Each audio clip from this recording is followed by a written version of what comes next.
Hello everyone. കേൾക്കാലോ അല്ലേ എല്ലാവർക്കും? Hello. അപ്പോൾ നമ്മൾ relationship between sustainable development and food security എന്ന് പറയുന്ന കോൺസെപ്റ്റ് ആയിരുന്നു നമ്മൾ ഡിസ്കസ് ചെയ്തുകൊണ്ടിരുന്നത്. അപ്പോൾ ഫുഡ് സെക്യൂരിറ്റി എങ്ങനെയാണ് സസ്റ്റൈനബിൾ ഡെവലപ്മെന്റുമായിട്ട് ബന്ധപ്പെട്ടിരിക്കുന്നത് എന്നുള്ള കാര്യം കൃത്യമായിട്ട് നമ്മൾ ഈ ഒരു ചാപ്റ്ററിൽ ഡിസ്കസ് ചെയ്യുന്നുണ്ട്.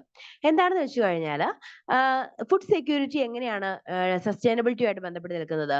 നല്ല രീതിയിലുള്ള ആഹാരം കഴിച്ചാൽ മാത്രമേ നല്ല രീതിയിലുള്ള ഒരു ആരോഗ്യം നമുക്ക് ഉണ്ടാവുകയുള്ളൂ അല്ലെ? ആ നല്ല രീതിയിലുള്ള ആരോഗ്യം കൊണ്ട് മാത്രമേ നമുക്ക് നല്ല രീതിയിൽ സുസ്ഥിരമായ ഒരു വികസനം കെട്ടിപ്പടുക്കാനായിട്ട് സാധിക്കുള്ളൂ. അപ്പൊ അതുകൊണ്ട് തന്നെ സസ്റ്റൈനബിൾ ഡെവലപ്മെന്റ് എന്ന് പറയുമ്പോൾ ഫുഡ് സെക്യൂരിറ്റിയും അതുപോലെ തന്നെ ഭക്ഷ്യ ലഭ്യതയും ഒക്കെ നമുക്ക് നിർണായകമായ രണ്ട് ഘടകങ്ങളാണ്. ഓക്കെ, ഇന്ന് നോക്കാം നമുക്ക് എന്താണ് ഈ ഒരു ഫുഡ് സെക്യൂരിറ്റി എന്നുള്ളതും അതുപോലെ തന്നെ ഇതിന് സസ്റ്റൈനബിൾ ഡെവലപ്മെന്റുമായിട്ടുള്ള ബന്ധം എന്താണെന്നൊക്കെ നോക്കാം. There is a complex relationship between sustainability development and food security. The concept of sustainability in food production system include agriculture, livestock, and fisheries. These elements are connected to the idea of adequate food accessible for both present and future generations. In order to ensure the long-term food security, the application of the principles and core values of sustainable development in food production system in significance.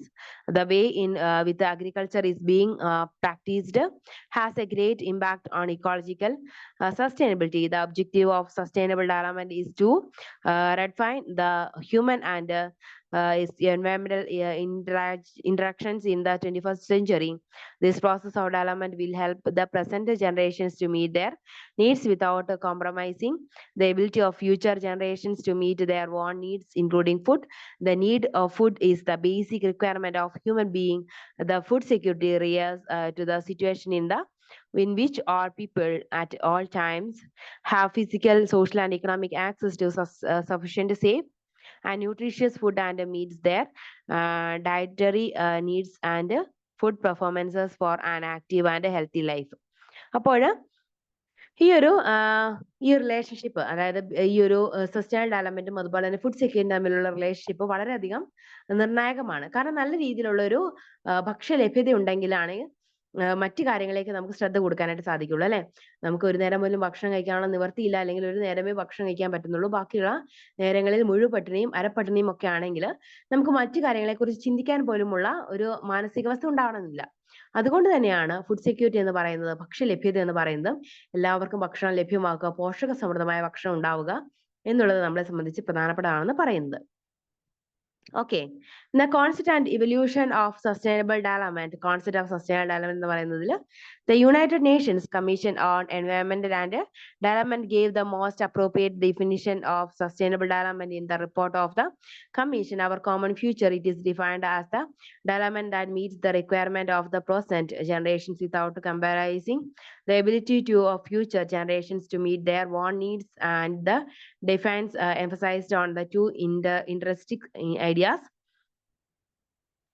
Concept of needs, which refers to the needs for the world's poor, and the idea of limitations, which is imposed by the state of technology and social organization on the environment's ability in order to meet the present and future needs. The definition given above of sustainable development put forward the three new principles in the form of core elements. First on the mutuality. According to this principle, the sustainable development understands that the human beings affect the environment and they are also affected by it. Sustainability, these principles believes that sustainable development acknowledges that human interactions with the environment must be sustainable in the long run. Integration, these principles believe that the sustainable development multiplicity accepts the interactions between the environment, social development, and economic development. In evolution of sustainable development, the concept of sustainable development has emerged as a new international norm, qualifying and a kind of changes that it is to be regarded as the authentic development. The concept of sustainable development allowed it is current from through four main events which are followed. അപ്പോൾ നമുക്ക് നല്ല രീതിയിൽ ഇപ്പോൾ food സെക്യൂരിറ്റിനെ കുറിച്ച് പറയുമ്പോൾ നമുക്ക് concept of needs, എത്രത്തോളം നമുക്ക് ആവശ്യമുണ്ട്, ഫുഡൊക്കെ നമുക്ക് എത്രത്തോളം ആവശ്യമുണ്ടെന്നുള്ള കാര്യം നമ്മൾ കൃത്യമായിട്ട് തിന്ന് മനസ്സിലാക്കിയിരിക്കണം. അതുപോലെ തന്നെ നമ്മുടെ ലിമിറ്റേഷൻസ് കാര്യങ്ങളൊന്നും ഓർത്തിരിക്കുക. അതുപോലെ തന്നെ വേറെ കുറച്ച് കാര്യങ്ങൾ ഇവിടെ പറയുന്നു. ഇവാലുവേഷൻ ഓഫ് സസ്റ്റൈനബിൾ ഡെവലപ്മെന്റിനെ പ്രധാനമായിട്ടും 4 ഘടകങ്ങളുണ്ടെന്ന് പറയുന്നു. United Nations conference on the human environment 1972 ഇത് ഉണ്ടാക്കിയിട്ടുള്ളത്. അത് നമ്മുടെ ഈ സസ്റ്റൈനബിൾ ഡെവലപ്മെന്റുമായിട്ടുള്ള ഇൻവോൾവ് ആയിട്ടുള്ള current from through 4 main events ആണ്.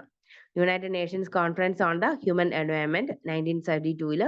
The conference is also known as Stockholm Conferences, which become a key symbol of political acknowledgement of the growing worldwide awareness on the requirements and the significance of safeguarding the environment. World Commission on Environment and Development 1983. The report Our Common Future, also called the Butherland report, released in 1987, aimed at exploring the conditions of the natural systems of the world and the provisions and outlook for global environmental health. The United Nations Conference on Environmental and Development. This conference is also called as Earth Summit, aimed at renewing the interest of the world in sustainable development. World Summit on Sustainable Development 2002. The event took place in 2002, aimed at focusing on the importance of practical implementation of sustainable development. There were many commitments specified in the summit for implementing the principles of sustainable development and outlined the important areas. അപ്പോൾ അത്രയും കാര്യങ്ങൾ ഒന്ന് മനസ്സിലാക്കി വെക്കാം. ഈ ഒരു sustainable ഡെവലപ്മെന്റുമായിട്ട് ബന്ധപ്പെട്ട 4 main events ആണ് ഇവിടെ പറഞ്ഞത്. 4എണ്ണവും ജസ്റ്റ് ഒന്ന് നോക്കി വെക്കാൻ മതി. ഈ ഒരു ഹെഡിങ്സ് ആണെങ്കിലും ഒന്ന് നോക്കി വെക്കാം. പിന്നെ meaning and concept of food security എന്ന് പറയുന്ന ഒരു കോൺസെപ്റ്റ് ഉണ്ട്. അതായത് ഈ ഒരു ഫുഡ് സെക്യൂരിറ്റി എന്ന് പറയുന്നതുകൊണ്ട് എന്താണ് അർത്ഥമാക്കുന്നത്? നമ്മൾ പറയും ഭക്ഷ്യസുരക്ഷ എന്ന് പറയും അല്ലെ. ഭക്ഷ്യസുരക്ഷ എന്താണെന്ന് കൃത്യമായിട്ട് ഇവിടെ പറയുന്നുണ്ട്. The concept of food security is an unobservable variable with many consequences. The food security was defined by the World Food Summit as the availability at the all time of adequate world food supplies of food, basic food suffers.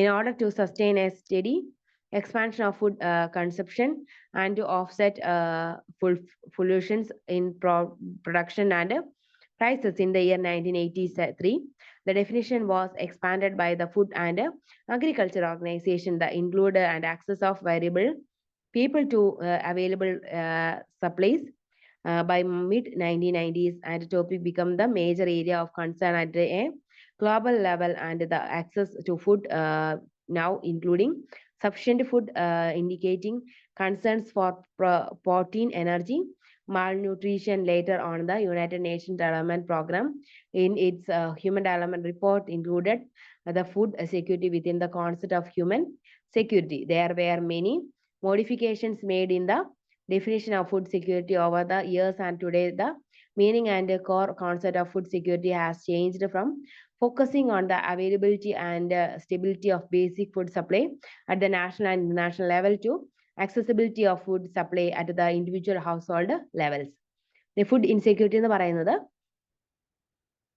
the environmentally shortage of food due to economic constraints referred to as food insecurity hunger is felt when the food shortage produce some physical symptoms. The concept of food insecurity include not only the problems of inadequate food supply at the national level, but also its insufficient access and unequal distribution at the individual and household levels. The different types of food insecurity are chronic food insecurity. The chronic food insecurity is a phenomenon which occurs when the people are unable to meet their minimum food requirements over a sustained period of time.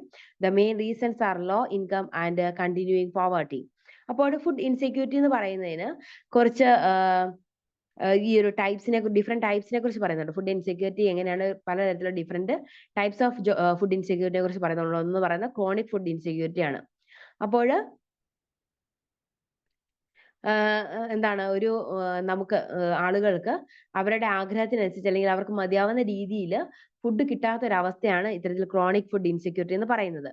Okay, അപ്പം ആളുകൾക്ക് എന്തെങ്കിലും ഒരു കാര്യം വിപണിയിൽ എന്തെങ്കിലും ഒരു വസ്തുക്കൾ അല്ലെങ്കിൽ ഭക്ഷണ സാധനങ്ങൾ കിട്ടാതിരിക്കുകയും അല്ലെങ്കിൽ എന്തെങ്കിലും ഒരു ബുദ്ധിമുട്ട് ഭക്ഷണത്തിന്റെ കാര്യത്തിൽ അവർക്ക് നേരിടേണ്ടി വരികയൊക്കെ ചെയ്യുവാണെങ്കിൽ, പൈസ കുറവ് കൊണ്ട് ഫുഡ് കിട്ടാതെ ഇരിക്കുകയൊക്കെ ചെയ്യുവാണെങ്കിൽ ഇതൊക്കെ ഒരു ക്രോണിക് ഫുഡ് ഇൻസെക്യൂരിറ്റി ആയിട്ട് നമുക്ക് കാണാനായിട്ട് സാധിക്കും.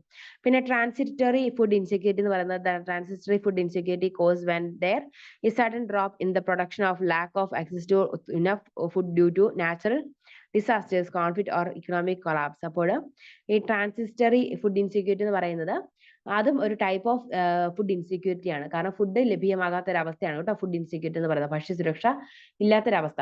അപ്പൊ അങ്ങനെ ട്രാൻസിസ്റ്ററി ഇൻസെക്യൂരിറ്റി എന്ന് പറയുന്നത്, ഫുഡ് ഇൻസെക്യൂരിറ്റി എന്ന് പറയുമ്പോൾ അവർക്ക് നല്ല രീതിയിൽ ഫുഡ് കിട്ടാത്തൊരവസ്ഥ, എന്തെങ്കിലും ഒരു നാച്ചുറൽ ഡിസാസ്റ്റേഴ്സ് മൂലമോ അല്ലെങ്കിൽ ഏതെങ്കിലും വെള്ളപ്പൊക്കമോ അല്ലെങ്കിൽ ഉരുൾപൊട്ടലൊക്കെ മൂലം എന്തെങ്കിലും കൃഷിനാശമൊക്കെ സംഭവിക്കുകയോ അല്ലെങ്കിൽ ഏതെങ്കിലും ഒരു ഭക്ഷ്യധാന്യങ്ങൾ ഉൾപ്പെടുന്ന വണ്ടികൾ ഗതാഗതം ഉണ്ടായെങ്കിലല്ലേ നമുക്ക് നല്ല രീതിയിലുള്ള ഫുഡ് സപ്ലൈ കിട്ടുകയുള്ളൂ. കടകളിലേക്കാണെങ്കിലും അതുപോലെ തന്നെ ധാന്യങ്ങൾ പലചരക്ക് കടകളിലേക്കാണെങ്കിൽ പോലും ഫുഡിന്റെ ഐറ്റംസ് ഒക്കെ നമുക്ക് കടകളിൽ എത്തണം. അപ്പൊ അങ്ങനെയുള്ള ഗതാഗത തടസ്സമൊക്കെ നേരിടുകയോ അല്ലെങ്കിൽ ഏതെങ്കിലും ഒരു പ്രകൃതി ദുരന്തമൊക്കെ വന്ന് ഫുഡിന് ഷോർട്ടേജ് ഉണ്ടാവുകയാണെങ്കിൽ അതും ഒരു ഫുഡ് സെക്യൂരിറ്റിയിൽ ഉൾപ്പെടുന്നതാണ്, ഇൻസെക്യൂരിറ്റിയിൽ ഉൾപ്പെടുന്നതാണ്. ഈ സീസണൽ ഫുഡ് ഇൻസെക്യൂരിറ്റി എന്ന് പറയുന്ന മറ്റൊരു കോൺസെപ്റ്റ് കൂടി ഉണ്ട്. അതെന്ന് പറയുന്നത്, the seasonal food insecurity has limited duration which occurs because of seasonal fluctuations in weather, climate, cropping patterns and diseases at certain times. അപ്പോൾ പല രീതിയിൽ ഈ ഒരു സീസണിൽ ചിലപ്പോൾ ഫുഡിന് അവൈലബിലിറ്റി ഇല്ലാതാകാനുള്ള സാധ്യതയുണ്ട്. കാരണം എന്താണെന്ന് വെച്ച് കഴിഞ്ഞാൽ ചിലപ്പോൾ ഫുഡ് നല്ല രീതിയിൽ അവർക്ക് കിട്ടുന്നുണ്ടായിരിക്കില്ല. എന്താന്ന് വെച്ച് കഴിഞ്ഞാൽ ചിലപ്പോൾ അവർക്ക് നല്ല രീതിയിലുള്ള ഫുഡ് കിട്ടാനുള്ള സാധ്യത കുറവായിരിക്കും. ചിലപ്പോഴും വെള്ളപ്പൊക്കം വന്ന് കൃഷി നശിക്കുകയോ അല്ലെങ്കിൽ മഴവെള്ളത്തിന്റെ സമയത്ത് മഴ പെയ്യുന്ന സമയത്തൊക്കെ ചിലപ്പോൾ ചില വസ്തുക്കൾ ചില ഫുഡിന്റെ ഒക്കെ ഷോർട്ടേജ് നേരിടാറുണ്ട് അല്ലെ. അപ്പൊ ആ രീതിയിൽ സീസൺസ് വരുമ്പോൾ ചില ഫുഡിന് ഇല്ലാതെ ഇരിക്കുകയും ചില ഫുഡുകൾ ഉണ്ടാവുകയും ഒക്കെ ചെയ്യുന്നുണ്ട്. അപ്പൊ ആ ഒരു ഇൻസെക്യൂരിറ്റിയും ഒക്കെ നമുക്ക് ഫീൽ ചെയ്യും. ഇപ്പൊ മാമ്പഴം കിട്ടാനില്ലാത്ത ഒരു കാലം, അതുപോലെ തന്നെ ചില സാധനങ്ങളൊന്നും കിട്ടാനില്ലാത്ത അതിന്റെ സീസൺ ഉള്ളതെന്നൊക്കെ പറയാറുണ്ടല്ലോ. അപ്പൊ അതുമാണ് ഓർത്തിരിക്കേണ്ടത് ഒരു കാര്യം. പിന്നെ ഡയമെൻഷൻസ് ഓഫ് ഫുഡ് സെക്യൂരിറ്റി എന്ന് പറയുന്ന ഒരു കോൺസെപ്റ്റ് ഉണ്ട്. അതിൻ്റെ അകത്ത് there are 4 key dimensions of food security.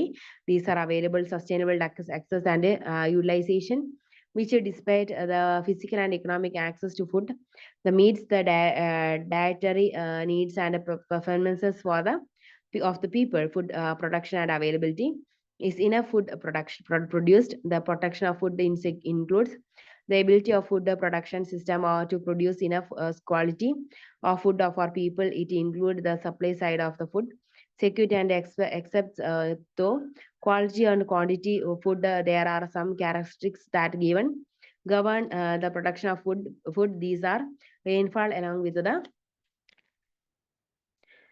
factors including government policies related to provisions of agriculture inputs, pursuing mechanisms and ability to access the market.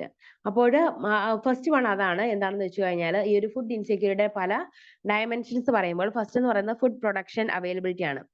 Is enough food produced. അപ്പോൾ നല്ല രീതിയിൽ എല്ലാവർക്കും, ഇപ്പം നമ്മുടെ 2 കോടി ജനങ്ങളാണ് നമ്മുടെ ഇവിടെ ഉള്ളതെന്ന് വെച്ചാൽ കേരളത്തിലുള്ളെങ്കിൽ 2 കോടി ജനങ്ങൾക്കും കഴിക്കാൻ ആവശ്യമായുള്ള ഫുഡ് നമുക്ക് കിട്ടുന്നുണ്ടെങ്കിൽ അപ്പോൾ അതൊരു ഫുഡ് സെക്യൂരിറ്റി ഒരു മാനറാണെന്ന് പറയാൻ സാധിക്കും. എല്ലാവർക്കും ആവശ്യമായുള്ള ഫുഡിന്റെ പ്രൊഡക്ഷൻ ഉണ്ടെന്ന് പറയാൻ. പിന്നെ സെക്കൻഡ് മാനർ എന്ന് പറയുന്നത്, സെക്കൻഡ് ഡയമെൻഷൻ എന്ന് പറയുന്നത് ആക്സസ് ടു ഫുഡ് ആണ്. Can people get it and offered it. അപ്പോൾ എല്ലാവർക്കും കിട്ടാനായിട്ട് എല്ലാവർക്കും ഫുഡ് കിട്ടാനുള്ള സാധ്യതയുണ്ടോ, അല്ലെങ്കിൽ എല്ലാവർക്കും വാങ്ങിക്കാൻ കഴിയുന്ന രീതിയിലാണോ അതിന്റെ വില എന്നുള്ള കാര്യമൊക്കെ നമ്മൾ ഈ ഒരു കോൺസെപ്റ്റിൽ നമ്മൾ മനസ്സിലാക്കേണ്ടതുണ്ട്. ആക്സസ് ടു ഫുഡ് എന്ന് പറയുന്ന ഒരു കോൺസെപ്റ്റ്, ഇതും ഫുഡ് സെക്യൂരിറ്റിയുടെ ഒരു ഡയമെൻഷൻ ആണ്. Another important dimension of food security is food access, with emphasizes income expenditure and buying capacity of household or individuals. The dimension also refers to the availability of required resources with the people in order to obtain that amount of food indeed for a nutritious diet, and deals with having enough sources of acquire operations quality of quality food. The dimension also relates to the situation whereby food is allocated through market and non-market distributions mechanisms. The access to food is mostly dependent upon the financial factors. പിന്നെ food utilization എന്ന് പറയുന്നത് എന്താണെന്ന് വെച്ച് കഴിഞ്ഞാൽ ഈ how to local conditions bear on people's nutritional uptake by food. അപ്പോൾ food utilization എന്ന് പറയുന്നത് നല്ല രീതിയിൽ ഫുഡ് ഉപയോഗപ്രദമാകുന്നുണ്ടോ, നല്ല രീതിയിൽ പോഷകസമൃദ്ധമായ ഫുഡാണോ എല്ലാവർക്കും കിട്ടുന്നത് എന്നുള്ള കാര്യം കൂടെ നമ്മൾ ശ്രമിക്കണം. കാരണം ഏതെങ്കിലും ഒരു ഫുഡ് കിട്ടിയാൽ പോരാ, കിട്ടുന്ന ഫുഡ് നല്ല പോഷകസമൃദ്ധമാണോ എന്ന് കൂടെ ചെക്ക് ചെയ്യാനായിട്ട് നമ്മൾ ബാധ്യസ്ഥരാണ്. ഓക്കെ, അപ്പം അത് പറയാം. Food utilization. The food utilization refers to the appropriate use of a variety of food items based on the knowledge of basic nutrition and care. The food utilization governs the nutritional status of individual. It deals with the what and how the people eat. The appropriate energy and nutrition taken by the individual is the result of good care and feeding practices, food preparations, diversity of the Dalit, intra-household distribution of food, water, and sanitation and healthcare practices. ഇനി stability of food supplies എന്ന് പറയുന്നത് is the supply of food and its access ensured.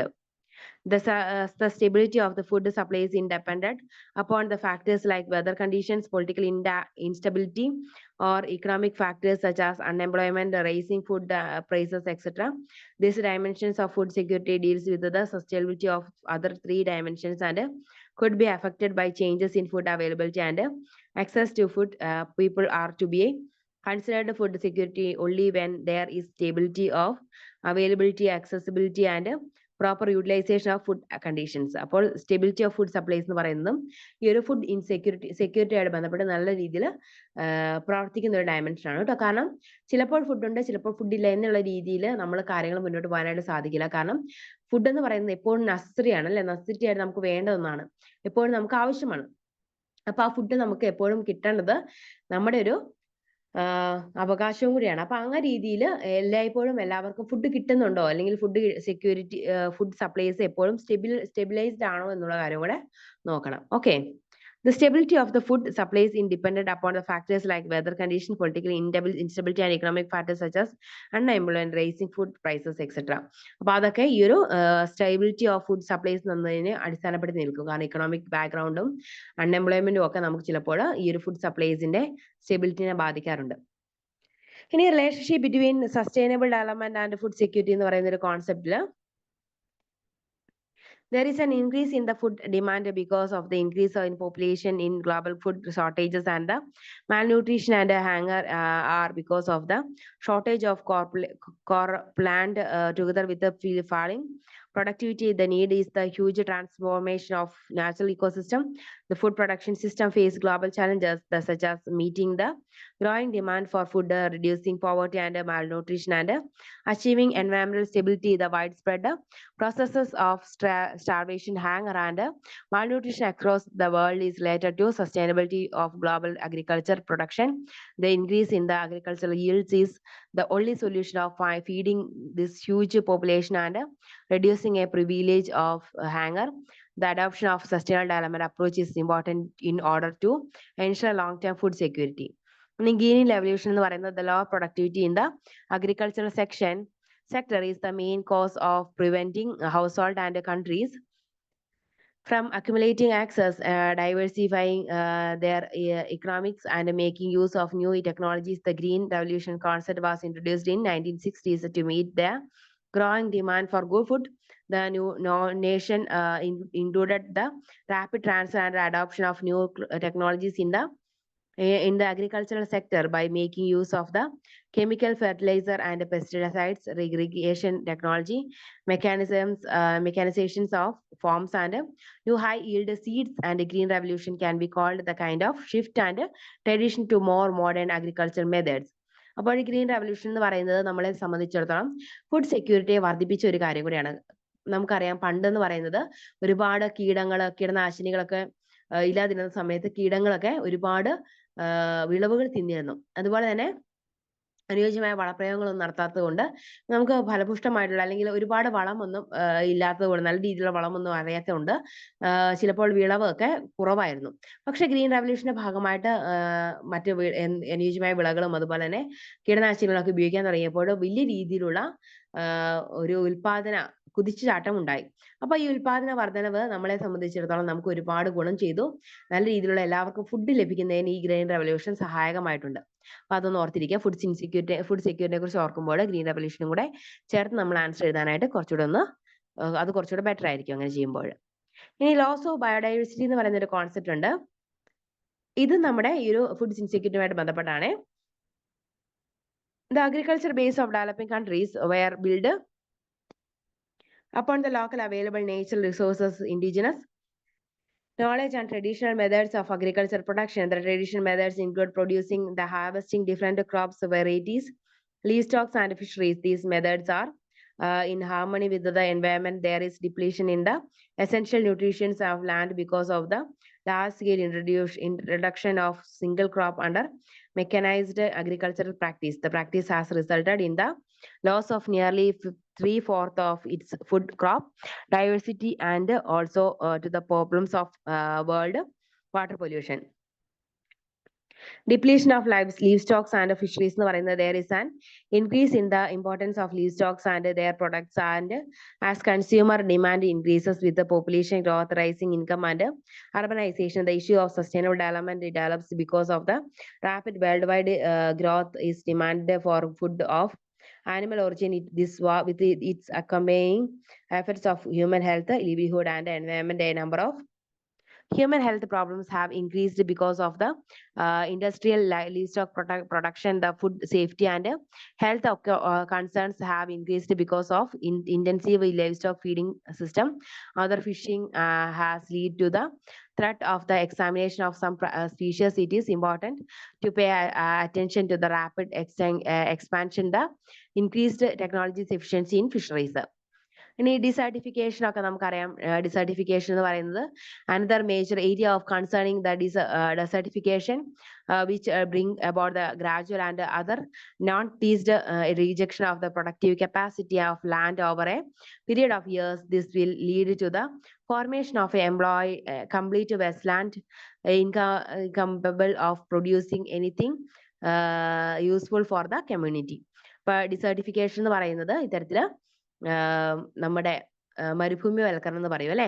മരുഭൂമിവൽക്കരണം എന്ന് പറയുമ്പോൾ ഒരുപാട് പ്രദേശങ്ങൾ തരിശു ഭൂമികളാവുന്നത് നമ്മൾ കണ്ടിട്ടുണ്ടാവും. ഇപ്പം പണ്ടൊക്കെ ഒരുപാട് കൃഷിയൊക്കെ ചെയ്തിരുന്ന ഭൂമികളാണെങ്കിൽ പോലും ഇന്നൊന്നും ചെയ്യാതെ തരിശു ഭൂമിയായി മാറുന്ന, ഒരു കാര്യത്തിനും ഗുണമില്ലാത്ത രീതിയിൽ അത് മാറിക്കൊണ്ടിരിക്കുന്ന ഒരു പ്രവണത നമ്മൾ കാണുന്നുണ്ട്.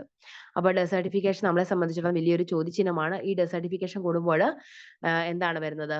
ഈ ഒരു ഫുഡ് പ്രൊഡക്ഷനും കുറയാനുള്ള സാധ്യതയാണ്. കാരണം ഭൂമി എന്ന് പറയുന്നത് വളരെ ലിമിറ്റഡേ ഉള്ളൂ അല്ലെ. അപ്പൊ ലിമിറ്റഡ് ഭൂമിയിൽ നമ്മൾ കൂടുതൽ സ്ഥലത്ത് കൃഷി ഇറക്കാതെ നമ്മളത് മരവിപ്പിച്ച് നടത്തുകയാണ്, അല്ലെങ്കിൽ തരിശു ഭൂമിയാക്കി ഇടുകയാണെങ്കിൽ നമ്മുടെ ഉൽപാദനത്തെ, നമ്മുടെ ഫുഡിന്റെ ലഭ്യതയും അത് വളരെയധികം കുറയ്ക്കും. അപ്പൊ അതൊന്ന് നോക്കുക. പിന്നെ ക്ലൈമറ്റ് ചേഞ്ച് എന്ന് പറയുന്ന ഒരു കോൺസെപ്റ്റും കൂടി ഉണ്ട്. ക്ലൈമറ്റ് ചേഞ്ച് നമ്മുടെ ഫുഡ് ഇൻസെക്യൂരിറ്റി ഫുഡ് ഇൻസെക്യൂരിറ്റിക്ക് കാരണമാകുന്ന ഒരു കാര്യമാണ്.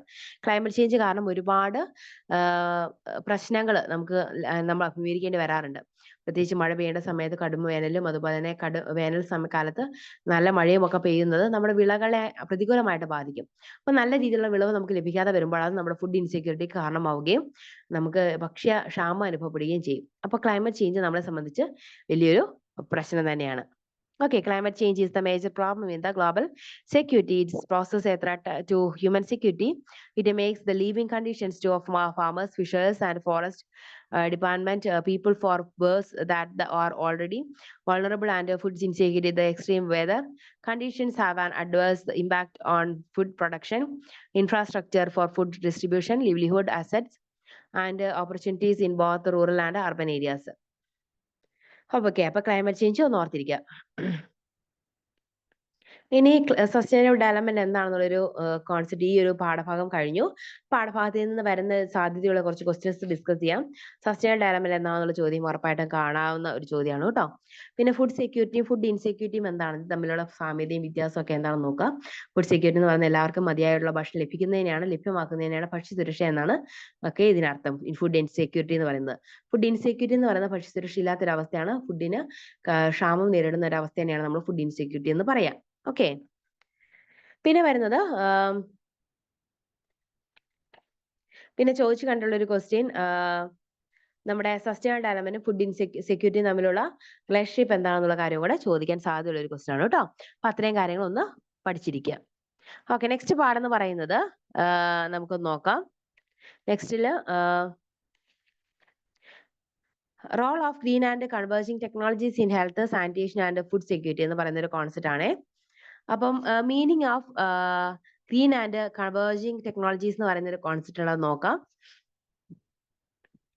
This is increased demand of the natural resources with the increase in the human activities, technologies in the important determinant of the productivity of a country, which allows it to extract more value from the available resources, including labor, capital, and natural resources. With the help of technology, the people are becoming more efficient and do things more intellectually.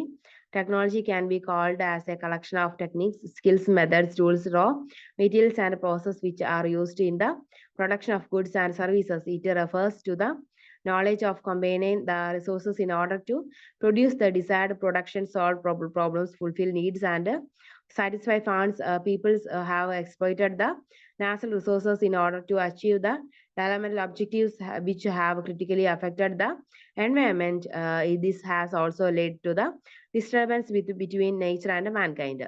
അപ്പോൾ green revolution അല്ലെങ്കിൽ ഗ്രീനും കവേർജിങ് technologies എന്ന് പറയുന്ന ഒരു concept നമ്മളെ സംബന്ധിച്ചിടത്തോളം ഒരു നല്ല രീതിയിൽ നമുക്ക് ഫലം നൽകുന്ന ഒന്നാണ്. കാരണം ഒത്തിരി ആളുകളെ അല്ലെങ്കിൽ നമ്മുടെ ഭൂമിയെയും നമ്മുടെ പരിസ്ഥിതിയും ഒന്നും ദോഷം ചെയ്യാത്ത രീതിയിലുള്ള നല്ല രീതിയിലുള്ള ഡെവലപ്മെന്റുകൾ അല്ലെങ്കിൽ നല്ല രീതിയിലുള്ള ടെക്നോളജീസ് കൊണ്ടുവരുന്നതിന് ഈ ഒരു ഗ്രീൻ ടെക്നോളജിയും അതുപോലെ തന്നെ കൺവേർജിങ് ടെക്നോളജീസ് ഒക്കെ നമ്മളെ സഹായിച്ചിട്ടുണ്ട്. അതിനെക്കുറിച്ച് നോക്കാം. ഗ്രീൻ ടെക്നോളജീസ് എന്ന് പറയുന്നത് according to UN, the green technology is defined as the technology that has the potential to significantly improve environmental performances as compared to other kinds of technology, as per the term given in the Agenda 21 of the United Nations Conference on Environment and Development. The green technology can be termed as environmentally sound technology. These technologies aim at protecting the environment and are less polluting, uses the resources in a more sustainable way, recycle and produced and handle residual waste. Some other terms used for green technology are environmentally sound technology, clean technology, environmental technologies, climate change, climate related technologies, mitigation and adaptation technologies, low carbon technologies, climate smart and climate friendly technologies. The green technology generates low waste and increase resources and energy efficiency and covers end of the pipe technologies of treating pollution. There are many aspects used in the green technology with reduce the impact of development done by the human activities. അപ്പോൾ green technologies എന്ന് പറയുന്നത് നമുക്ക് ഒരുപാട് technologies ഉണ്ട്. പക്ഷെ പല ടെക്നോളജീസും നമ്മുടെ സമൂഹത്തെയും അതുപോലെ തന്നെ നമ്മുടെ പരിസ്ഥിതിയും ഒക്കെ ദോഷകരമായിട്ട് ബാധിക്കുന്ന രീതിയിലുള്ള കാര്യങ്ങളാണ്. പക്ഷേ ഗ്രീൻ ടെക്നോളജി എന്ന് പറയുന്നത് നമ്മുടെ പരിസ്ഥിതിയും അതുപോലെ തന്നെ നമ്മുടെ ആക്ടിവിറ്റീസ് കാരണം ഉണ്ടാകുന്ന മലിനീകരണമൊക്കെ കുറയ്ക്കാൻ വേണ്ടി ഉണ്ടാക്കുന്ന ചില ടെക്നോളജികൾ, സാങ്കേതികതകളെയാണ് ഗ്രീൻ ടെക്നോളജീസ് എന്ന് പറയാം. ഉദാഹരണമായിട്ട് പറയുകയാണെങ്കിൽ നമ്മൾ ഇലക്ട്രിക് വണ്ടികൾ യൂസ് ചെയ്യാൻ തുടങ്ങി, അതുപോലെ തന്നെ സോളാർ വണ്ടികൾ യൂസ് ചെയ്യാൻ തുടങ്ങി. അപ്പൊ ഇതൊക്കെ നമ്മുടെ ഗ്രീൻ ടെക്നോളജിയിൽ ഉൾപ്പെടുന്നതാണ്. കാരണം ഇതൊന്നും നമ്മുടെ ഒരു വലിയ രീതിയിലുള്ള പരിസ്ഥിതി മലിനീകരണമോ മറ്റു കാര്യങ്ങളോ ഒന്നും ഉണ്ടാക്കാത്തതാണ്. അപ്പൊ ആ രീതിയിൽ നോക്കുമ്പോൾ നല്ല നല്ല മാറ്റങ്ങൾ സമൂഹത്തിനും പ്രകൃതിക്കും ഒക്കെ നൽകാനായിട്ട് ഗ്രീൻ ടെക്നോളജീനെ കൊണ്ട് സാധിക്കും. ഇനി കൺവേർജിംഗ് ടെക്നോളജീസ് എന്ന് പറയുന്ന ഒരു കോൺസെപ്റ്റ് ഉണ്ട്. അതെന്ന് പറയുന്നത് the converging technologies refers to the combination of new relatively traditional technologies by using the digital platform in order to produce new combinatory technologies. These changes are spread quickly with the important resetting to the state of the art technologies. With the help of converging technologies, there are changes in how people communicate, work, or organize their social lives, and are also changing the way of business organizations and government operate the deliver services to people. അപ്പോൾ ഈ converging ടെക്നോളജീസും അതുപോലെ തന്നെ green ടെക്നോളജീസും നല്ല രീതിയിൽ നമ്മളെ സഹായിക്കുന്ന കാര്യങ്ങളാണെന്ന് ഓർത്തിരിക്കുക. നല്ല രീതിയിൽ നമുക്ക് വേണ്ടിയിട്ട് നമ്മുടെ പരിസ്ഥിതി മലിനീകരണത്തെ കുറയ്ക്കാനും അതുപോലെ തന്നെ നമുക്ക് ഡെവലപ്മെന്റ് കൂട്ടാനും, ഡെവലപ്മെന്റിന് യാതൊരു പ്രശ്നവും ഉണ്ടാകുന്നില്ല അല്ലെ. ഫോർ എക്സാമ്പിൾ പറയുകയാണെങ്കിൽ ഈ ഗ്രീൻ ടെക്നോളജീസ് ഉപയോഗിച്ചുകൊണ്ട് നിർമ്മിച്ചിട്ടുള്ള ഈ ഒരു എന്താ പറയാ നമ്മുടെ ഇലക്ട്രിക് കാറുകളാണെങ്കിലോ അല്ലെങ്കിൽ ഇത്തരത്തിലുള്ള ഇലക്ട്രിക് സ്കൂട്ടറുകൾ, ഇതൊന്നും പരിസ്ഥിതി മലിനീകരണം ഉണ്ടാക്കുന്നില്ല, പക്ഷെ നമ്മുടെ യാത്ര സുഗമമാക്കുന്നതിന് സഹായിക്കുകയും ചെയ്യാറുണ്ട് അല്ലെ. അപ്പൊ ആ രീതിയിൽ നോക്കുകയാണെങ്കിൽ രണ്ടും രണ്ട് രീതിയിൽ നമ്മളെ സഹായിക്കുന്നുണ്ടെന്ന് നമുക്ക് പറയാനായിട്ട് സാധിക്കും. ഓക്കെ, അപ്പൊ അതൊന്ന് ഓർത്തിരിക്കുക. പിന്നെ കൺവേർജിംഗ് ടെക്നോളജീസിനെ കുറിച്ച് അപ്പൊ അതെന്ന് പറയുന്നത് പിന്നെ characteristics and categories of green technologies എന്ന് പറയുന്നത്. Green technology remains significant and the light of the present state of environment, which is largely deterring green technology has emerged and an important tool to improve the conditions of environment while reducing production cost, unsustainable energy consumption, waste, or negative effects on the natural resources. Characteristics green technologies എന്ന് പറയുന്ന ഒരു concept ഉണ്ട്. The characteristics of green technologies are as follows. High efficiency energy and resource usage ആണ് ഒന്ന്. പിന്നെ low cost, പിന്നെ non generation of secondary pollutions, use of renewable energy and or materials, beneficial to human health and ecosystems categories of green technologies. അപ്പം ഈ ഒരു characteristics of green technologies എന്ന് പറയുന്നത് കുറച്ചുകൂടി ഇമ്പോർട്ടൻ്റ് ആയിട്ടുള്ള ഒരു കോൺസെപ്റ്റ് ആണ്. കാരണം ഗ്രീൻ ടെക്നോളജിനെ കുറിച്ച് പഠിക്കുമ്പോൾ നമ്മൾ കൂടുതൽ ഒരു കോൺസെൻട്രേറ്റ് കൊടുക്കേണ്ടത് ഈ ഒരു കുറച്ച് കാര്യങ്ങൾക്ക് വേണ്ടിയിട്ടാണ്. High efficiency energy and resources use എന്ന് പറയുന്ന ഒരു കോൺസെപ്റ്റ് ഉണ്ട്. അതുപോലെ തന്നെ ലോ കോസ്റ്റ് എന്ന് പറയുന്ന ഒരു കോൺസെപ്റ്റ്. കാരണം high efficiency energy resource use എന്ന് പറയുന്നത് നമുക്ക് an environment is affected by the type of nature and energy, and green technologies help in achieving energy efficiency by using a reducing quantity of energy. The resource efficiency refers to the ability of making use of leisure resource to produce the same or an improved services or product. When the energy is achieved with the help of green technology, this is cost efficient for economic development. There are many improvement that are made in energy efficiency and are achieving by adopting a more efficient technologies or production process or by applications of commonly accepted methods of reducing energy losses.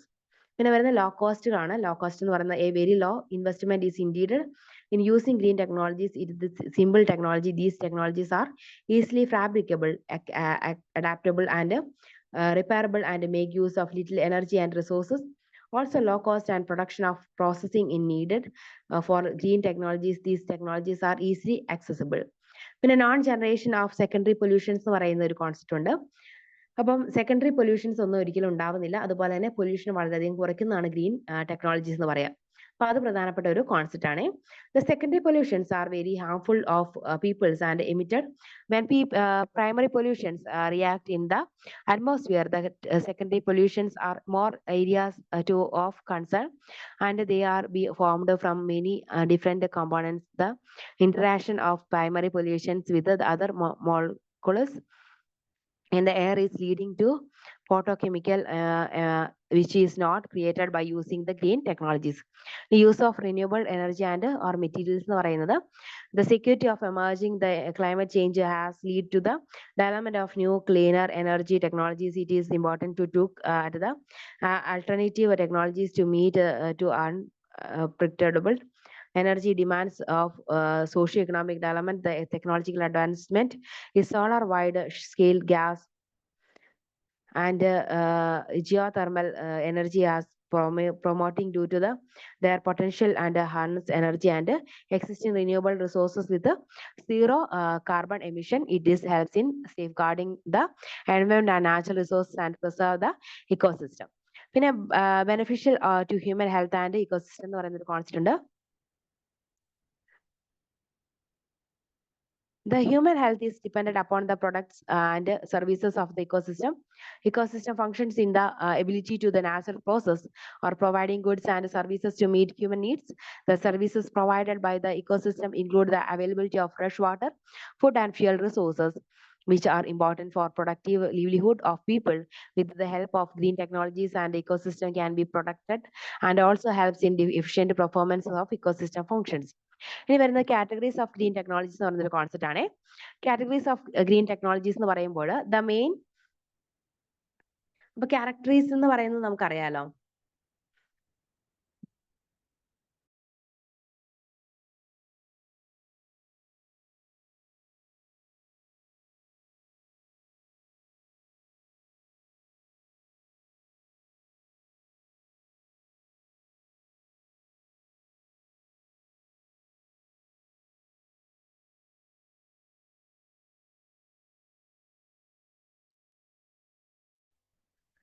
Okay, അപ്പൊ characteristics എന്ന് പറയുന്നത് നമുക്കറിയാം സ്വഭാവ സവിശേഷതകളാണ് അല്ലേ. അപ്പൊ ഓരോ സ്വഭാവ സവിശേഷതകൾ എന്ന് പറയുന്നത് ഈ ഗ്രീൻ ടെക്നോളജിയുടെ സ്വഭാവ സവിശേഷതകളെ കുറിച്ച് നമുക്ക് കൃത്യമായിട്ടൊന്ന് പഠിക്കണം. അപ്പൊ എന്താണ് പറഞ്ഞത്? ഗ്രീൻ ടെക്നോളജിയുടെ ക്യാരക്ടറിസ്റ്റിക്സ്, അതായത് സ്വഭാവ സവിശേഷതകളും അതുപോലെ തന്നെ കാറ്റഗറീസും. കാറ്റഗറീസ് എന്ന് പറഞ്ഞ വിഭാഗങ്ങളെ കുറിച്ച് നമ്മൾ കൃത്യമായിട്ടൊന്ന് പഠിച്ചിരിക്കണം. എപ്പോഴും എക്സാമിന് വരുന്ന ഒരു ക്വസ്റ്റ്യൻ കൂടിയാണ് കേട്ടോ ഗ്രീൻ ടെക്നോളജീസ് എന്താണ്, അതുപോലെ തന്നെ കൺവേർജിങ് ടെക്നോളജീസ് എന്താണെന്നുള്ളത്. അപ്പൊ ഗ്രീൻ ടെക്നോളജീസ് നമ്മളെ ഒരുപാട് സഹായിച്ചിട്ടുള്ള കാര്യമാണെന്നും കൂടെ കൃത്യമായിട്ട് മനസ്സിലാക്കിയിരുന്നാൽ മതി. ഇനി അതിന്റെ കാറ്റഗറീസ് എന്ന് പറയുന്നത് മോണിറ്ററിംഗ് ദ അസസ്മെന്റ് ടെക്നോളജീസ് ഒരു കാറ്റഗറീസ് ആണ്. These technologies are important and are used to measure and track the conditions of the environment, which includes the release of natural or anthropogenic materials of harmful nature. And technologies are also used in the measurement of the levels of pollution in land, water, and air, and the nature of degradation of environment and depletion of natural resources. Prevention technologies എന്ന് പറയുന്നത് second കാറ്റഗറിയാണ്. അതെന്ന് പറയുന്നത് these technologies are used to reduce the production of environmentally hazardous substance or to change the human activities in manner that reducing and damage to the environment. These technologies do not make use of the new epic of equipment and encompass product sustainability of the redesign of the entire production process. ഇനി control technologies എന്ന് പറയുന്ന മറ്റൊരു category ഉണ്ട്. ഇതെല്ലാം green ടെക്നോളജിന്റെ categories ആണ് കേട്ടോ. Control technologies എന്ന് പറയുന്നത് these technologies act the substance releases into the environment and filters the hazardous sustainability. അപ്പോൾ കൺട്രോൾ ടെക്നോളജീസ്, അതുപോലെ തന്നെ പ്രിവെൻഷൻ ടെക്നോളജീസ്, അതുപോലെ തന്നെ മോണിറ്ററിംഗ് അസസ്മെന്റ് ടെക്നോളജീസ്, ഈ 3 ടെക്നോളജീസും അതിന്റെ കൂടെ മറ്റൊരു ടെക്നോളജി ഉണ്ട്, റെമഡിയേഷൻ ആൻഡ് റീസോർട്ടേഷൻ ടെക്നോളജീസ് എന്ന് പറയുന്ന ഒരു ടെക്നോളജിയും കൂടെ. കൺട്രോൾ ടെക്നോളജി എന്ന് പറയുന്നത് these technologies act on a substance released into the environment and filters and hazardous substance. The larger industrial plants make use of this green technology to avoid the maximum of hazardous substance in air, water, and land without appropriate filtering. Recommendation and resource restoration technologies എന്ന് പറയുന്നത് the aim of these technologies is improved the environment that has been damaged by human activities. It make use of methods which are designed to improve the condition of ecosystems where are degraded through the earlier nature include or anthropogenic impact. The role of green technologies in health and sanitation എന്ന് പറയുന്ന concept കൂടി ഉണ്ട്. അപ്പൊ അതുകൂടി ഒന്ന് just നോക്കി കഴിഞ്ഞാൽ ഈ ഒരു ചാപ്റ്ററിൽ നമുക്ക് ഏകദേശം ഒരു ധാരണ കിട്ടും. Okay, the development and other reasons like anthropology's activities, unpredicted population growth, unplanned urbanization, rapid industrialization, and unskilled utilization of natural resources are leading to the extensive use of green technologies in the field of health and sanitation. This is because of the health and sanitation crisis is affecting the livelihood of millions and is disturbing the socio-economic development of most of the developing countries. The improvement of the access to water and sanitation is reducing the health cost, and it's also increasing the productivity of people. There is a huge population which is still lacking the improved sanitation facilities and drinking water sources, along with the poor hygiene practices skills, and renders thousands of children sick every day. The World Health Organization views health as a desirable physical and mental state which is characterized by strength, stamina, equanimity, and a lack of pain. The health of an individual is dependent upon the interacting genetic, environmental, social, and medical forces. Fact is, the health is affected mainly because of air and water pollution. Which is emitted by the coal and natural gas plant. The green technologies are environment friendly and are capable for removing pollutions from water. These technologies protect the health of the affected population. The electricity is generated by the wind, solar, and hydroelectric systems with no associated air pollution emissions. The air pollutions are also emitted by the geothermal and biomass systems. Also, water is not required by the wind and the solar energy, and thus do not pollute water resources or strain supplies by competing with the agriculture, drinking water, or other important work needs of the people. അപ്പൊ ആ ഒരു എന്താണ് role of green technologies in health and sanitation എന്ന് പറയുന്ന ഒരു concept just ഒന്ന് മനസ്സിലാക്കിയിരിക്കുക കേട്ടോ. പിന്നെ വരുന്നത് Green technologies and food security എന്ന് പറയുന്ന ഒരു കോൺസെപ്റ്റ് ആണ്. The two critical problems of humankind are feminine and hunger. Recently, the focus is on the problem of food security, which has become one of the main issues on the global agenda. The modern conventional technologies agriculture has had a huge impact on the environment, food security, and food human health. The sustainability of various dimensions of food security needs through understanding of the relations between agricultural production, social needs, structural and natural and economic processes involved in meeting these needs. These needs as well as these related to environmental consequences are an important role in played by the green technologies in addressing critical issues related to the 4 dimensions of food security. അപ്പോൾ green technologies and food security എന്ന് പറയുന്നത് നമുക്കറിയാവുന്നതാണ്. Green technologies കൂടുതൽ use ചെയ്തുകൊണ്ട് food സെക്യൂരിറ്റിയിൽ ഒരുപാട് മാറ്റങ്ങൾ ഉണ്ടായിട്ടുണ്ട്. അപ്പോൾ നമ്മൾ കൂടുതലായിട്ട് പണ്ട് ഉപയോഗിച്ചുകൊണ്ടിരുന്ന ഹരിതഗൃഹ വിപ്ലവത്തിന്റെ സമയത്തൊക്കെ ഉപയോഗിച്ചുകൊണ്ടിരുന്നത് വലിയ രീതിയിൽ രാസവള പ്രയോഗങ്ങളൊക്കെ നടത്തിയിരുന്നു. പക്ഷെ അത് അന്ന് ആ ഒരു സമയത്ത് ഒരുപാട് വിളവ് നൽകിയെങ്കിലും പിന്നീട് നമ്മുടെ കൃഷിഭൂമിയുടെ ഫലപുഷ്ടതയൊക്കെ കുറയുന്നതിന് അത് കാരണമായി. അപ്പൊ ഇന്ന് ഗ്രീൻ ടെക്നോളജീസ് ഉപയോഗിച്ച് ഒരുപാട് രീതികളിൽ നമുക്ക് മണ്ണിന്റെ ഫലപുഷ്ടത ഇളക്കാനായിട്ട് സാധിക്കും. ഇപ്പം ഒരു മണ്ണിന്റെ ഒരു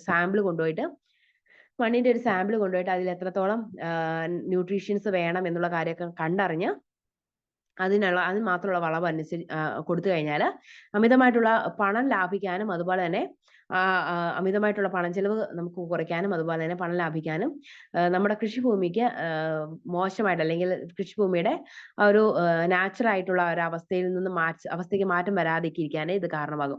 ഫോർ എക്സാമ്പിൾ പറയുകയാണെങ്കിൽ തന്നെ നമ്മൾ എന്താണെന്നോ ഏതാണെന്നൊന്നും അറിയാതെ നമ്മൾ ആരോഗ്യത്തോടെ ഇരിക്കാൻ എന്നും പാരസെറ്റമോൾ കഴിക്കാന്ന് വിചാരിക്കുക, അല്ലെങ്കിൽ എന്തെങ്കിലും ഒരു മരുന്ന് കഴിക്കാന്ന് വിചാരിക്കാം. അപ്പൊ അങ്ങനെ കഴിക്കുന്നത് നമ്മുടെ ആരോഗ്യത്തിന് മോശമായിട്ടല്ലേ ബാധിക്കുള്ളൂ. ഇപ്പം പാരസെറ്റമോൾ എല്ലാ ദിവസവും കഴിച്ചെന്ന് വെച്ചാൽ നമുക്ക് രോഗം വന്നില്ലെങ്കിൽ അല്ലെങ്കിൽ എന്തെങ്കിലും ഒരു ചെറിയ ക്ഷീണോ രോഗമൊക്കെ വരുമ്പോൾ ഉടനെ പാരസെറ്റമോൾ കഴിച്ചുകൊണ്ടിരുന്നു കഴിഞ്ഞാൽ നമ്മുടെ ആരോഗ്യനില ചിലപ്പോൾ വഷളാകും. ഒന്നെങ്കിൽ നമുക്ക് ചിലപ്പോൾ കൊടിയ തലവേദനയൊക്കെ വന്നാൽ പോലും പാരസെറ്റമോൾ ചിലപ്പോൾ നമുക്ക് കഴിച്ചാൽ നമുക്ക് അതിന്റെ ഒരു ആഫ്റ്റർ എഫക്റ്റ് കിട്ടണമെന്നില്ല. അപ്പൊ നമ്മൾ എന്താണ് ഡോക്ടറെ കണ്ടിട്ട് നമ്മൾ പ്രിസർവ് ചെയ്യുന്ന ആ ഒരു മെഡിസിൻ മാത്രം നമ്മൾ കഴിക്കുകയാണെങ്കിൽ എന്താണ് നല്ല വ്യത്യാസം ഉണ്ടാവും അല്ലെ. അതുപോലെ തന്നെയാണ് മണ്ണിന്റെ കാര്യവും. നമ്മൾ ഈ ടെക്നോളജീസ് ഒക്കെ വികസിപ്പിച്ചപ്പോൾ നല്ല രീതിയിൽ ഒരുപാട് മാറ്റങ്ങൾ കൊണ്ടുവന്നു. അതിലൊന്നാണ് ഈ മണ്ണിന്റെ ആവശ്യമുള്ളത് മാത്രം കൊടുക്കാനുള്ള ഒരു ടെക്നോളജിയും കാര്യങ്ങളും ഉണ്ടായത്. നമ്മളെ സംബന്ധിച്ചിടത്തോളം നമ്മുടെ ഭൂമിയെ സംബന്ധിച്ചിടത്തോളം മണ്ണിനെ സംബന്ധിച്ചിടത്തോളം വലിയൊരു കാര്യം തന്നെയാണ്. ഓക്കെ, അപ്പൊ അതൊക്കെയാണ് ഇവിടെ പറയുന്നത്. പിന്നെ വരുന്നത് ഇന്ന് കണ്ടിട്ടുള്ള കുറച്ച് ക്വസ്റ്റ്യൻസ് ഏതാണെന്ന് വെച്ച് കഴിഞ്ഞാൽ explain the characteristics and categories of green technology. അപ്പോൾ ഇത് എപ്പോഴും ചോദിക്കാനുള്ള സാധ്യതയുള്ള ഒരു ക്വസ്റ്റൻ ആണ് കേട്ടോ. ഗ്രീൻ ടെക്നോളജി എന്താണെന്ന് എപ്പോഴും ചോദിക്കും. അതുപോലെ തന്നെ കൺവേർജിംഗ് ടെക്നോളജി എന്ന് പറയുന്നത് ഈ ഗ്രീൻ ടെക്നോളജി അതായത് ഭൂമിക്ക് ദോഷകരമല്ലാത്തതും അതുപോലെ തന്നെ കുറച്ചുകൂടി ഡെവലപ്പ് ചെയ്യുന്ന കുറച്ചു ആധുനികമായിട്ടുള്ള കാര്യം കൂടെ കൂടിച്ചേർന്നിട്ടുള്ള ഒരു ഡെവലപ്മെന്റ് ടെക്നോളജിനെയാണ് നമ്മൾ കൺവേർജിംഗ് ടെക്നോളജി എന്ന് പറയാം. അതുപോലെ തന്നെ explain the contribution of green technologies towards food security. അതും നമുക്ക് എക്സാമിന് ചോദിച്ച് കാണാൻ സാധ്യതയുള്ള ഒരു ക്വസ്റ്റൻ ആണ്. ഇടയ്ക്ക് ഒന്ന് ചോദിച്ച് കണ്ടിരുന്നു ഈ ഒരു ക്വസ്റ്റ്യൻ. ഫുഡ് സെക്യൂരിറ്റിയിൽ എങ്ങനെയാണ് ഈ ഒരു ഗ്രീൻ ടെക്നോളജീസ് നൽകിയിട്ടുള്ള കുറച്ച് പ്രാധാന്യം എന്താണെന്നുള്ള കാര്യം കൂടെ കേട്ടോ. പിന്നെ വേറെ ഒരു പ്രധാനപ്പെട്ട ഒരു കോൺസെപ്റ്റ് എന്ന് പറയുന്നത് role of education in sustainable development എന്ന് പറയുന്ന ചാപ്റ്റർ ആണ് കേട്ടോ, 10ാമത്തെ ചാപ്റ്റർ. സസ്റ്റൈനബിൾ ഡെവലപ്മെന്റിലുള്ള എഡ്യൂക്കേഷൻ നമ്മൾ എങ്ങനെയൊക്കെ സഹായിക്കുന്നു, അതുപോലെ തന്നെ സസ്റ്റൈനബിൾ ഡെവലപ്മെന്റിനെ കുറിച്ച് പഠിക്കുന്നത് നല്ലതാണോ ഉപകാരമുള്ള കാര്യമാണോ എന്നൊക്കെയാണ് നമ്മളിവിടെ പറയുന്നത്. ഓക്കെ, സസ്റ്റൈനബിൾ ഡെവലപ്മെന്റിനെ കുറിച്ച് പഠിക്കുന്നത് തീർച്ചയായും ഉപകാരമുള്ള കാര്യം തന്നെയാണ്. കാരണം നമുക്ക് ഇതിനെക്കുറിച്ചൊക്കെ പഠിച്ചാൽ മാത്രമേ ഏതൊക്കെ രീതിയിലാണ് നമുക്ക് നല്ല രീതിയിൽ ഡെവലപ്മെന്റ് കൊണ്ടുവരാൻ സാധിക്കുകയുള്ളൂ എന്നൊക്കെ നമുക്ക് മനസ്സിലാവണമെങ്കിൽ ഈ ഒരു സസ്റ്റൈനബിൾ ഡെവലപ്മെന്റിലുള്ള എഡ്യൂക്കേഷൻ നമ്മൾ അത് പൂർത്തീകരിക്കണം. അത് നമ്മൾ തുടർന്ന് കൊണ്ടുപോകണം. Education is a big force that one only helps in the national development but also is sustainable development. It is important to in any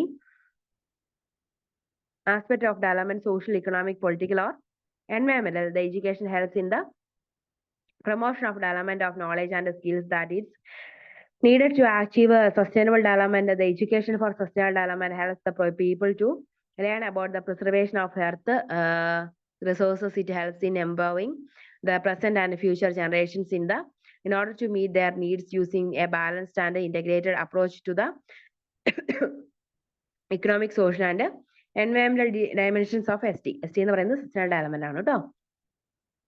അതുപോലെ തന്നെ maintaining and importance of meaning and importance of education എന്ന് പറയുന്നൊരു concept ഉണ്ട്. എഡ്യൂക്കേഷന്റെ importance meanings നമുക്കറിയാം അല്ലെ. കാരണം education ഉണ്ടെങ്കിൽ നമുക്ക് നല്ല രീതിയിൽ ഒരു ജോലിയോ അല്ലെങ്കിൽ നമുക്ക് നമ്മുടെ ഡെയിലി ലൈഫിലാണെങ്കിൽ പോലും ഒരുപാട് ഗുണങ്ങളുണ്ട് നമുക്ക് എഡ്യൂക്കേഷൻ ഉള്ളത് കൊണ്ട്.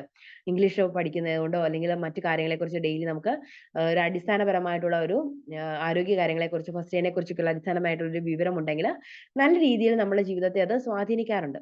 അപ്പം അതുപോലെ തന്നെ ഏതെങ്കിലും ഒരു ജോലി ചെയ്ത് ജീവിക്കാനൊക്കെ നമ്മളെ സഹായിക്കുന്നത് നമ്മുടെ എഡ്യൂക്കേഷൻ ആണ് അല്ലെ. ഒരുപാട് ഗുണങ്ങളുള്ള ഒരു കാര്യം തന്നെയാണ് എഡ്യൂക്കേഷൻ. നമ്മളെ നല്ലൊരു വ്യക്തിയാക്കുന്ന എഡ്യൂക്കേഷൻ വഴിയാണെന്ന് നമ്മൾ പറയാറുണ്ട്. The term role refers to the functions assumed or part played by the person or thing is a particular situation. Role can be defined as a part of the character someone performs for the function of position into of the person. Education helps a person is developing the personality and the creativity of the individual so that they can assist the promoting or a healthy society. And process of education affects the individual capabilities, social environment, economic development, ethnical surroundings, and also cultural adaptability. And society can benefit from education, which can help in involving the principles, methodologies, and guidelines for the application of knowledge. It helps in providing knowledge and skills to deal with the issues of development and must permit people and students to develop an understanding and an outlook for the physical and social environment. അപ്പോൾ meaning and importance of education എന്ന് പറയുന്നത് പ്രധാനപ്പെട്ട കാര്യമാണ്. Education നമ്മൾ നല്ല രീതിയിൽ കൊണ്ടുപോകാനായിട്ട് ശ്രമിക്കണം. പിന്നെ വരുന്ന മറ്റൊരു കാര്യം role of education in sustainable development എന്ന് പറയുന്ന ഒരു കോൺസെപ്റ്റ് ആണ്. Education occupied and important place in the concept of sustainable development is already noted as it is connected with the environmental themes as tragedy triggered by the COVID-19 pandemic persons and a world with the incredible opportunity to build back better. The academic institutions must work towards ensuring that the policy makers and leaders have the adequate information they need to order to solve the increasingly complex development problems. The education or sustainable development helps in promoting research and provides information that is required to solve the problems of sustainable development that arise out of decisions made by the human beings. As an investment in human resources, the education plays a vital role in the factors which contribute to sustainable development. These are as follows. ESD promotes encourages sustainable society എന്ന് പറയുന്നത്. In order to achieve the sustainable societies, the quality education is very important, which was emphasized at the UN World Summit of Johannesburg in 2002, where the reorientation of the current education system was outlined as an important element of SD. The education for SD helps in the development of the knowledge, skills, values, and actions of the needed or formulate a sustainable society. അതൊന്ന് underline ചെയ്ത് വെച്ചോളൂ ആ ഒരു concept. കാരണം the education for SD helps in the development of the knowledge, skills, values, and actions that is needed to formulate a sustainable society. Okay. അത് important ആയിട്ട് ഒന്ന് നോക്കി വെച്ചോളൂ. പിന്നെ ESD aims to development knowledge about environment. എൻവയോൺമെന്റൽ education ആണ് എന്ന് പറയുന്നത്. അപ്പൊ എൻവയോൺമെന്റൽ സസ്റ്റൈനബിൾ ഡെവലപ്മെന്റ് എന്ന് പറയുന്ന ഒരു കോൺസെപ്റ്റ് ആണ് ഇവിടെ പറയുന്നത് കേട്ടോ. The main objective of ESD to develop the knowledge, skills, values, and behavior in people in order to give more attention to protection of environment. The ESD aims at enabling the people to make a decision and carry out a decision actions without any compromise on the planet Earth. The COVID-19 pandemic has led to global crisis that is severely restrictive in nature and could restrain the ability to meet the unpredicted challenges. The students were out of the educational institutions and not everyone had the access to the online education facilities. The poor and the resourceless were the most affected because of the lack of the electronic resources. There were loss of jobs, low income in families. There is a rapid change in the climate and environmental degradation and the consequences are being felt around the world. അപ്പോൾ ആ കാര്യം ഇവിടെ ഓർത്തിരിക്കാം. പിന്നെ ESD focuses എൻവയോൺമെന്റൽ themes and concerns എന്ന് പറയുന്ന ഒരു കോൺസെപ്റ്റ് ഉണ്ട്. The focus of ESD is the environmental concerns and also in the themes such as poverty, elevation, citizenship, peace, ethics, governance, justice, human rights, gender equality, corporate responsibility, natural resources management, and biological diversity. It carries values for the successful implementation ESD with the equal importance of both the learning process that are outcomes of the education process. പിന്നെ vision on education for sustainable development എന്ന് പറയുന്നത് the institutional community understood the importance of the value of education for sustainable development. The education helps in fostering the values, behavior, and lifestyles what is needed for a sustainable future. The education for sustainable development also plays a vital role in our lifestyles and behavior. It is considered as a process of learning and how to make decision and affect us. The education also deals with the future of economy, environment, and social well-being of all communities. The important aspects of education is building a capacity for such future-oriented thinking with its new vision of education. അതൊന്ന് not ചെയ്ത് വെച്ചോളൂ കേട്ടോ. The important aspects of education is building the capacity for such a future-oriented thinking which is a new vision of education. അപ്പോൾ education എല്ലാ രീതിയിലും നമുക്ക് education കിട്ടുന്നത് നല്ലതാണ്. അതുപോലെ തന്നെ സസ്റ്റൈനബിൾ ഡെവലപ്മെന്റ് എന്ന് പറയുന്ന കോൺസെപ്റ്റിൽ നമുക്ക് നല്ല രീതിയിലുള്ള എഡ്യൂക്കേഷൻ ഉണ്ടെങ്കിൽ നമ്മൾ ഒരിക്കലും ഒന്നും വേസ്റ്റ് ആക്കുകയോ അല്ലെങ്കിൽ പരിസ്ഥിതി മലിനീകരണത്തിന്റെ കൂട്ടുനിൽക്കുകയോ ചെയ്യുകയില്ല അല്ലെ. നമ്മുടെ റിസോഴ്സസ് എല്ലാം തീർന്നു പോയിക്കൊണ്ടിരിക്കുകയാണ്. നമ്മുടെ സ്രോതസ്സുകളൊക്കെ പ്രത്യേകിച്ച് പറയുകയാണെങ്കിൽ ഇന്ധനങ്ങൾ അതൊക്കെ കോടിക്കണക്കിന് വർഷങ്ങളെടുത്ത് രൂപപ്പെടുന്നതാണ്. അതൊക്കെ നമ്മൾ വെറുതെ കത്തിച്ച് കളയുകയാണെന്നൊക്കെ തോന്നുകയാണെങ്കിൽ നമ്മൾ ഒരിക്കലും അനാവശ്യമായിട്ട് ഈ ഇന്ധനങ്ങൾ കത്തിച്ച് കളയുകയോ അല്ലെങ്കിൽ ഒരാൾക്ക് വേണ്ടിയിട്ട് 10,000 കിലോമീറ്ററുകൾ വാഹനം ഓടിക്കുകയോ ഒന്നും ചെയ്യില്ല. അപ്പൊ ഇതെന്ന് പറയുന്നത് ഈ എഡ്യൂക്കേഷൻ സിസ്റ്റം സസ്റ്റൈനബിൾ ഡെവലപ്മെന്റിലുള്ള എഡ്യൂക്കേഷൻ നമ്മൾ മനസ്സിലാക്കിയിരിക്കേണ്ടതും അതനുസരിച്ച് പ്രവർത്തിക്കേണ്ടത് നമ്മളെ സംബന്ധിച്ചിടത്തോളം പ്രധാനപ്പെട്ട കാര്യം തന്നെയാണ്. അതുപോലെ തന്നെ ചെറിയ പ്രായത്തിലെ കുട്ടികൾക്ക് സസ്റ്റൈനബിൾ ഡെവലപ്മെന്റ് എന്ന് പറയുന്ന ഒരു കോൺസെപ്റ്റിൽ ഒരു ക്ലാസ് കൊടുക്കുകയും അവർക്ക് അതിനെക്കുറിച്ച് ഒരു അവബോധം ഉണ്ടാക്കിയെടുക്കുകയും ചെയ്യണം. അനാവശ്യമായിട്ട് വൈദ്യുതി ചിലവാക്കാതിരിക്കാനും അതുപോലെ തന്നെ വെള്ളം ചിലവാക്കാതിരിക്കാനും അനാവശ്യമായിട്ട് വെള്ളം ദുർവിനിയോഗം ചെയ്യാതിരിക്കാനും പണം ദുർവിനിയോഗം ചെയ്യാതിരിക്കാനും ഒക്കെയുള്ള ഒരു ട്രെയിനിങ് നമ്മൾ കുട്ടികൾക്ക് ചെറുപ്പം മുതലേ കൊടുക്കണം. എങ്കിൽ മാത്രമേ നല്ല രീതിയിലുള്ള ഒരു മാറ്റം നമ്മുടെ സമൂഹത്തിന് ഉണ്ടാക്കിയെടുക്കാനായിട്ട് സാധിക്കുള്ളൂ. പിന്നെ ഇതിൽ നിന്ന് ചോദിച്ചു കണ്ടുള്ള ക്വസ്റ്റ്യൻ എന്ന് പറയുന്നത് discuss the meaning and importance of education in sustainable development എന്ന് പറയുന്ന ഒരു ക്വസ്റ്റ്യൻ ഒരു കോൺസെപ്റ്റിൽ നമുക്ക് ചോദിച്ചിട്ടുണ്ട് കേട്ടോ എപ്പോഴും. പിന്നെ വരുന്നത് in what way does education help in achieving sustainable development? നമുക്ക് എഡ്യൂക്കേഷൻ കൊടുക്കുന്നതുകൊണ്ട് എങ്ങനെയാണ് സസ്റ്റൈനബിൾ ഡെവലപ്മെന്റ് നമുക്ക് കൊണ്ടുവരാൻ സാധിക്കുന്നത്? നമ്മൾ പറഞ്ഞു അല്ലെ, ഇന്ധനങ്ങളൊക്കെ കോടിക്കണക്കിന് വർഷങ്ങളെടുത്താണ് രൂപപ്പെടുന്നതെന്നും അത് ഒരാൾക്ക് വേണ്ടി ഇപ്പൊ എറണാകുളത്ത് നിന്ന് കോട്ടയത്തേക്കോ അല്ലെങ്കിൽ കണ്ണൂരിലേക്കോ കാസർഗോഡേക്കോ ഒക്കെ ഒരാൾക്ക് യാത്ര ചെയ്യണം, ഒരാൾക്ക് മാത്രമേ യാത്ര ചെയ്യാനുള്ളൂ. കാറ് അതിനുവേണ്ടി ഓടിക്കുകയാണെങ്കിൽ അത്രയും ദൂരം ഒരാൾക്ക് വേണ്ടി കാർ ഓടിക്കുന്നതിന് ഇന്ധന ചെലവ് ഒന്നുകിൽ ധനനഷ്ടമാണ്, അതുപോലെ തന്നെയാണ് നമ്മുടെ ഇന്ധനം നമുക്ക് അവിടെ തീർന്നു പോവുകയാണ് ചെയ്യുന്നത്. ഒരുപാട് ഇന്ധനം നമുക്ക് യൂസ് ചെയ്യേണ്ടി വരും. അതേസമയം സസ്റ്റൈനബിൾ ഡെവലപ്മെന്റിനെ കുറിച്ചൊക്കെയുള്ള ഒരു അറിവുള്ള അതിൽ എഡ്യൂക്കേഷൻ കിട്ടിയിട്ടുള്ള ഒരാളാണെങ്കിൽ ഒരിക്കലും അങ്ങനെ ചെയ്യില്ല.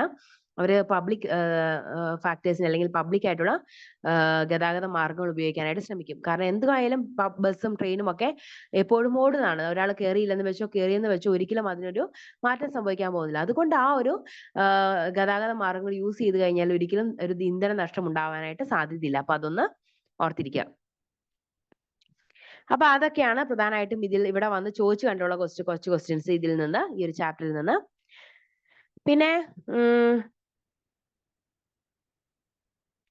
പിന്നെ വരുന്നത് അടുത്ത ചാപ്റ്റർ എന്ന് പറയുന്നത്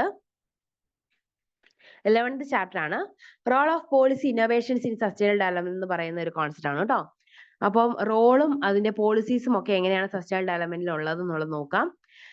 We have studied till now the concept of sustainable development is based on the balance between 3 pillars of sustainability, environmental sustainability, and aim at maintaining the quality of the environment, which is necessary for conducting the economic activities and equality of life of people, social sustainability, which aims the ensuring human rights and equality, preservation of cultural identity, respect for the cultural diversity, race and religion, and economic sustainability, which is important for maintaining the natural resource, social and economic capital required for income and living standards.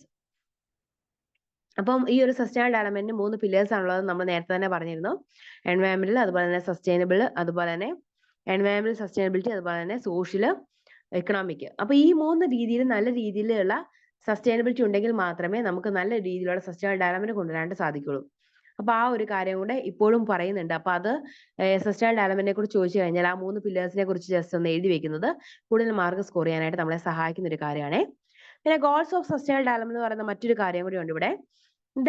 We shall now discuss some of the sustainable development goals, and once again the 3 main goals of sustainable development are to reduce the development of natural resources when creating new developments, focus on the development which when can be maintained and sanitation without causing further harm on to the environment, and arrange the methods for retrofitting the existing developments of converting them into environment friendly facilities and projects.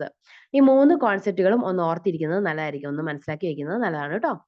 അതെന്ന് പറയുന്നത് ഈ sustainable ഡെവലപ്മെന്റിന്റെ 3 പ്രധാനപ്പെട്ട ഗോളുകളാണ്, ലക്ഷ്യങ്ങളാണ് പറയുന്നത്.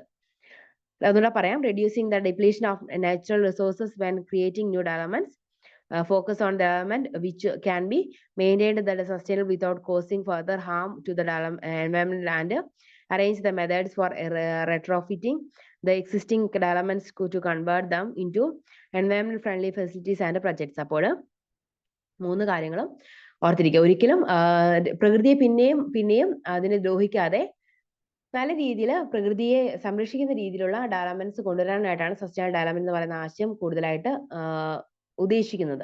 അപ്പൊ അതൊക്കെയാണ് ഈ ഒരു ഗോൾസിലായിട്ട് മുൻതൂക്കം കൊടുത്തിരിക്കുന്ന കാര്യങ്ങൾ. സസ്റ്റൈനബിൾ ഡെവലപ്മെന്റ് എന്ന് പറയുമ്പോൾ പ്രകൃതിക്ക് ദോഷം ചെയ്യാത്ത രീതിയിലുള്ള ഡെവലപ്മെന്റുകൾ കൊണ്ടുവരിക, അതുപോലെ തന്നെ പ്രകൃതിയുടെ പരിസ്ഥിതി മലിനീകരണം ഒക്കെ കുറയ്ക്കുക, ഇതൊക്കെയാണ് പ്രധാനപ്പെട്ട സസ്റ്റൈനബിൾ ഡെവലപ്മെന്റ് ഗോൾസ്. അപ്പൊ അതൊന്ന് ചുരുങ്ങി ഓർത്തിരിക്കുക കേട്ടോ. അപ്പൊ ഇത്രയും കാര്യങ്ങളാണ് നമ്മൾ ഇന്ന് ക്ലാസ്സിൽ എടുക്കുന്നത്. നമുക്ക് അടുത്ത ക്ലാസ്സിൽ നെക്സ്റ്റ് ഇതിന്റെ തന്നെ കുറച്ചുകൂടി വിശദമായിട്ട് നമുക്ക് കാണാമേ. ഓക്കെ, അപ്പം അതിന്റെ തന്നെ eradication of poverty access the world എന്നൊക്കെ പറഞ്ഞ് SDG ഇമ്പോർട്ടൻറ്റ് ബോഡീസ് കൊടുത്തിട്ടുണ്ട്. അപ്പൊ അതിനെക്കുറിച്ച് നമുക്ക് അടുത്ത ക്ലാസ്സിൽ ഡിസ്കസ് ചെയ്യാം. ഓക്കെ, അപ്പൊ ഇതിൽ നിന്ന് പഠിച്ചാൽ എന്തെങ്കിലും ഡൗട്ടും കാര്യങ്ങളും ഒക്കെ ഉണ്ടോ? നമ്മൾ ഏകദേശം 3 ചാപ്റ്റേഴ്സ് ആണ് ഇന്ന് ഡിസ്കസ് ചെയ്തത്.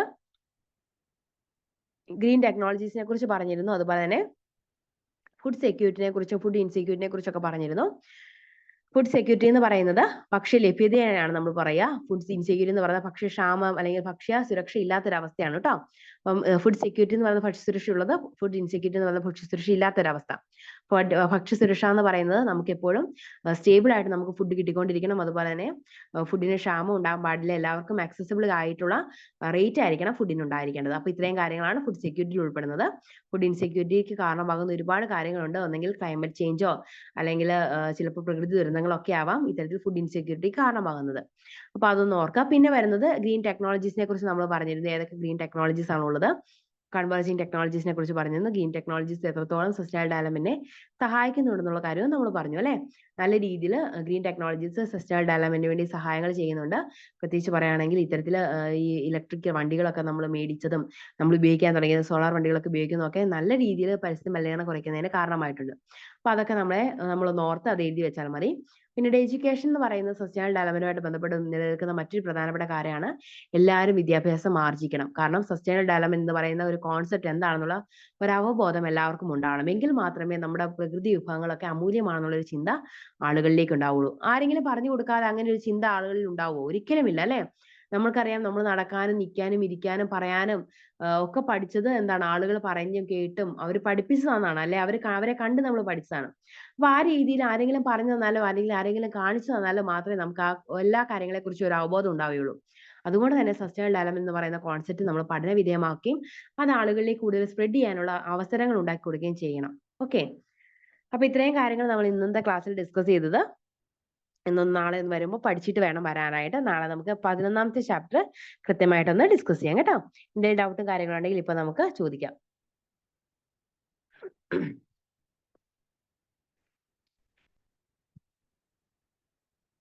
പറഞ്ഞത് ക്ലിയർ ആണോ? ഓക്കെ ആണോ? ഓക്കെ, അപ്പം എല്ലാവരും അസൈൻമെന്റ് വെച്ചെന്ന് ഞാൻ വിചാരിക്കുന്നു. കാരണം നമ്മുടെ ഓഫീസിൽ നിന്ന് എല്ലാവരോടും അസൈൻമെന്റ് വെക്കാനായിട്ട് പറഞ്ഞിരുന്നു.